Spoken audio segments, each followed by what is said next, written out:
কাজ। ওই যে আমি কয়টা আলু কিনেছি 5 কেজি, তা ভাবলাম কি একটু আলু পাঁপড় বানাই দেবো। আলুর পাঁপড় বানাই দেবো, মানে কালকে তো মনে করো নীল ষষ্ঠীর উপোস, আজ তো ঘরদোর গোবর ঝাড় দেওয়ার জন্য সময় করতে পারিনি।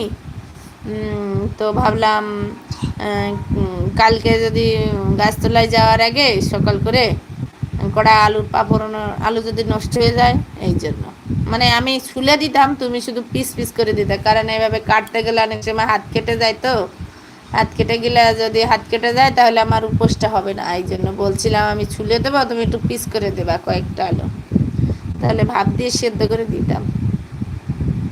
স্কুল খোলা না, মনের স্কুল খোলা বন্ধ দিইনি, মঙ্গলবার দিবানি, মঙ্গলবার দিবানি। আচ্ছা ঠিক আছে,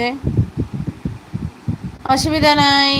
আমার এই হাত কাটার জন্য আমি সাহস পাচ্ছিলাম না, ঠিক আছে, যেহেতু